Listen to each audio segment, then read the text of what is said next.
Stay tuned. Ahead, I'll talk with Lisa Beril about the Age of Melt, what glaciers, ice mummies, and ancient artifacts teach us about climate, culture, and a future without ice. Hi, I'm Dan Skinner, and this is Some Books Considered.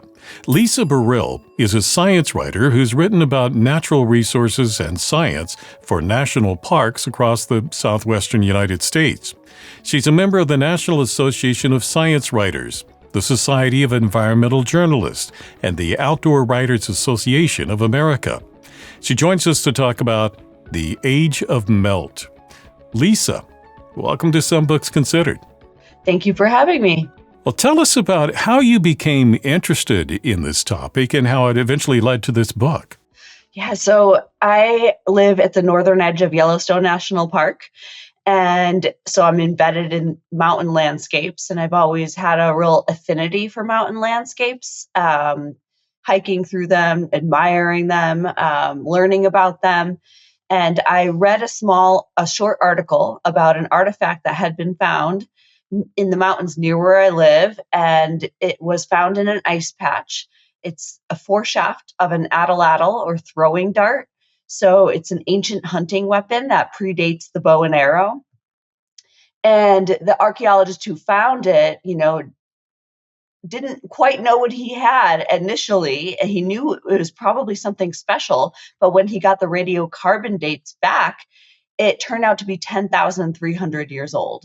And I thought, wow, that's amazing. That was just right in my neighborhood that this ancient artifact had been found. So I did a little research and learned that there were hundreds of thousands of artifacts melting out of ice patches all around the world. And I went from there and just continued to learn about this phenomenon of ice patch archaeology.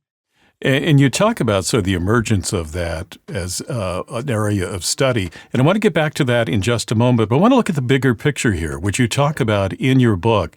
And that's about why all this is happening. And it has to do with global warming. Tell us more about that. That's right. So this is a discipline, ice patch archaeology, that arose directly out of our climate crisis because of global temperatures rising. The ice, of course, is melting, and we know this. We know the polar ice caps are melting. We know mountain glaciers are melting. But there's a little-known body of ice called an ice patch that's much smaller than a glacier. And, of course, it is melting as well. And people had visited many of these ice patches in the ancient past for hunting, for travel over mountain passes. And as they encountered the ice, some of the artifacts that they carried with them, or, obviously they weren't artifacts then, they were their belongings, made their way into the ice, preserved for hundreds or thousands of years. And no one really knew about this phenomenon, this connection that people had to the ice specifically, until these ice patches began melting back and revealing what it contained. And one of the things, and I never even thought of it this way before, but that there was a spiritual connection to some of these ice patches and glaciers. Yeah, the spiritual connection is really quite fascinating. So in Peru, at the high up in the Andes, 16,000 feet, there is an annual pilgrimage that the indigenous people of the Andes partake in every year. And it's but only about a 5-mile long trail. But, you're ascending many thousands of feet into the mountain, so it gets more and more difficult as time goes on. And basically, they go to the foot of this glacier and pay homage to it, because in recognition that this is the life force for their agricultural lifestyle there. They grow a lot of potatoes and other sort of grains and things like that. And it's a very dry area, the Andes. So they get most of their water through meltwater from glaciers. And so in recognition of that, they pay homage to this glacier every year. And it's just it's open to the public as well. And so I had the opportunity to go and visit this place and to see this relationship in real time and in current time too, because, archaeology is a study of the past. But part of this has carried through. Of course, these cultural traditions have carried through the millennia to the present. So it was just a beautiful experience. The Peruvians are wonderful people, and it was just magical to be that high up in the mountains looking at these bodies of ice. Well, you talk about in the book that these bodies of ice, these glaciers, are part of the cryosphere, and that's shrinking, and that is going to have monumental impact on the planet because, as you just mentioned, it'll affect agriculture. Just the bigger picture of why it's happening is going to cause, and it's already starting to cause, mass migrations of people. So tell us a little bit about the danger of this shrinking cryosphere. So the cryosphere is all of the frozen parts of Earth. It includes, what we typically think of, the polar ice caps, the two largest bodies of ice in the world. But it also includes mountain glaciers, these smaller ice patches. It includes permafrost, which is frozen soil. And it's a key important part of our Earth system because ice regulates climate. The polar regions regulate climate, and it is our source of fresh water in these mountain communities. Not only is it a source of fresh water in mountain communities, but even if you live far from the mountains, these glaciers are feeding streams and rivers that migrate all the way to Florida and Oklahoma and and Kansas, places that are not necessarily in the mountains, but still rely to some degree on mountain meltwater. And water is essential for life on Earth, and so as these bodies of ice melt, the water cycle changes. And so we have less water for irrigation of crops. We have more unpredictable spring runoff and melt. And then when it comes to the polar ice caps, sea level rise. And so if they were to melt instantaneously, we would experience a 200-foot sea level rise. So, and we are moving in that trajectory of polar ice caps melting and disappearing. That will fundamentally change the contours of land masses on Earth. I'm talking with Lisa Beril about the age of melt, what glaciers, ice mummies, and ancient artifacts teach us about climate, culture, and a future without ice. And our conversation continues in a moment. If you appreciate this discussion, please subscribe, like, and click on the bell so you know when I post new interviews. And thank you. So we have this basically ecological disaster that's underway, but the fascinating thing is, like I said, it's kind of paradoxical. Yes, we're upset that is happening. But on the other hand, we're discovering all these fascinating things as this melt is happening. And in the beginning of the book, you tell a murder story, an ancient murder story that's uncovered in the ice. Tell us about that. I love this story. And so I'll start with the hikers that found him. So in 1991, a pair of hikers from Germany were on vacation. They were touring the Alps between Italy and Austria. They were very adventurous, and so they were hiking off trail when they noticed something odd breaking the surface of the snow. And as they approached, they realized this is a person. And initially, everyone thought that this was a recent person that had died in the mountains at fortunate death, hypothermia. It's very common experience in the mountain environments. And it turned out that this mummy was 5,300 years old. And so he was alive at the end of the Neolithic, which is the farming era, and beginning of sort of the Copper and Bronze Age in Europe. And he was so well preserved by ice and snow that his skin was still on his body, his fingernails, some hair, all of his belongings and tools. And it was just really, archaeologists had never seen anything like it before. Such a well-preserved body that wasn't purposely buried, like the Egyptian mummies, for instance. And we can learn a lot from the Egyptian mummies. But those are pharaohs that, these high class people that were purposefully buried. Whereas this particular person, Utsi, was a just a common person who met an unfortunate end 5,300 years ago.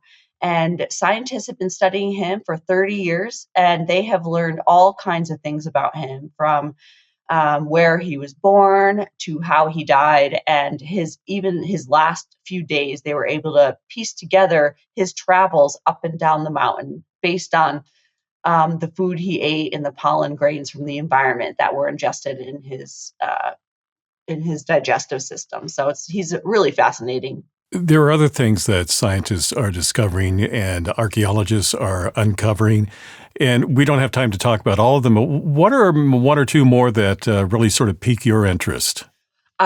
So there's a lot coming out of Norway, and most of them have to do with hunting artifacts. Bows and arrows, mostly arrows from hunting reindeer. There's a pair of skis that melted out of ice patches. So one wooden plank in 1 year, and then a few years later, its mate melted out from the same ice patch.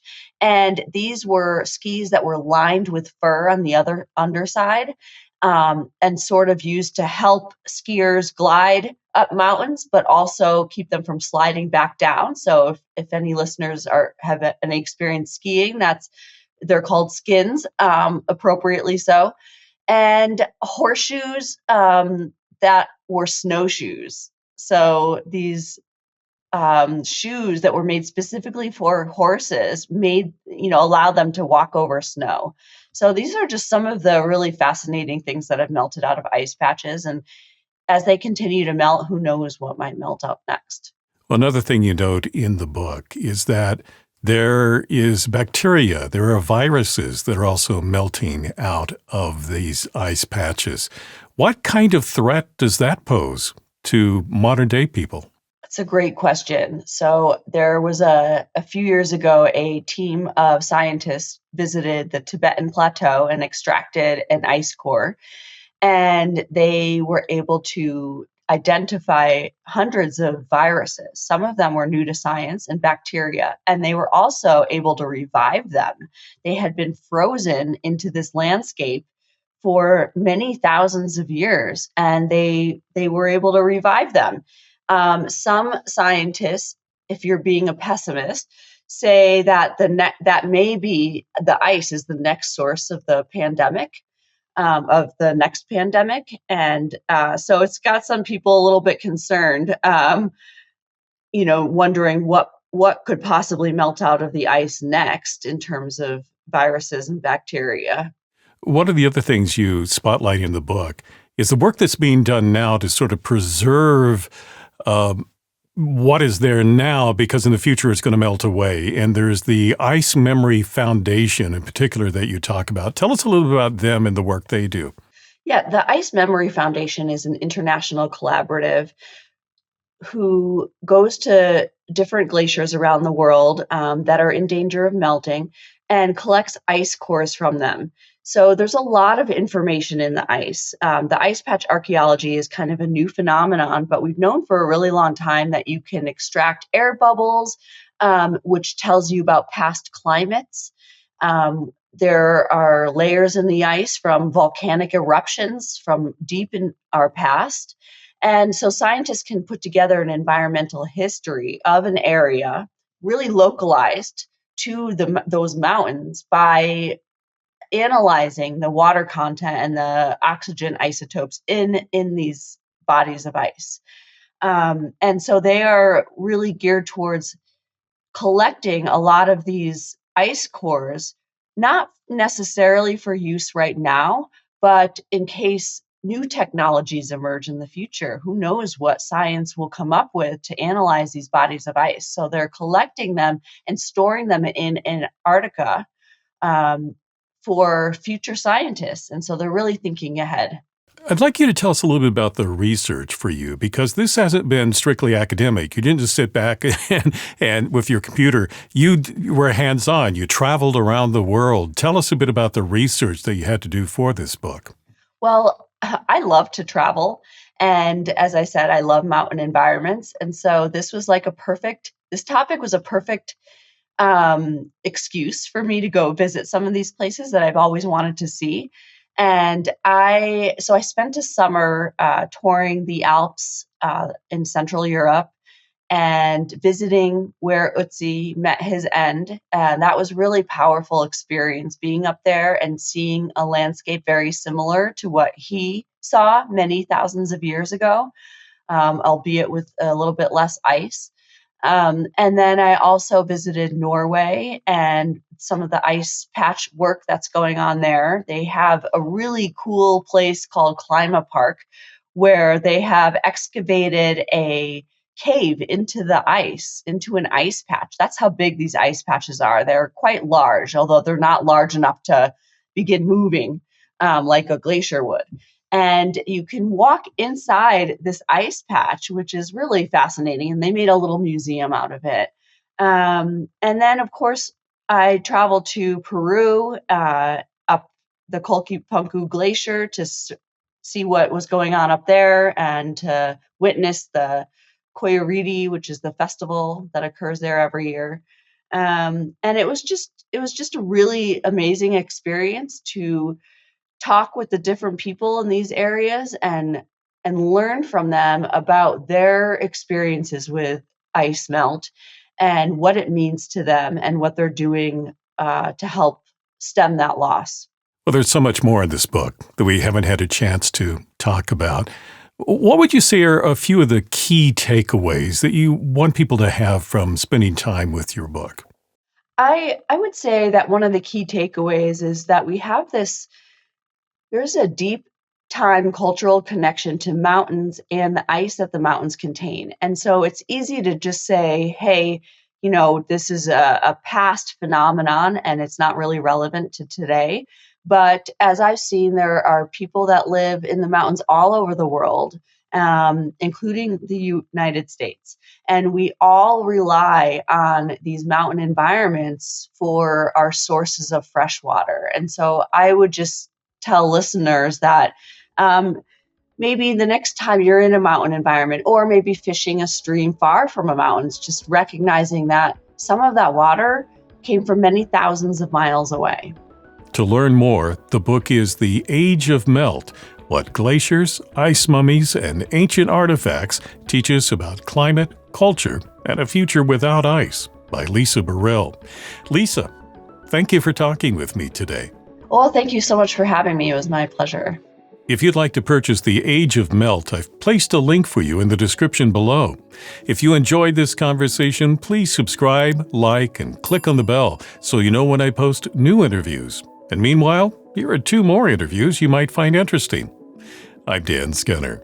Thank you for watching this edition of Some Books Considered.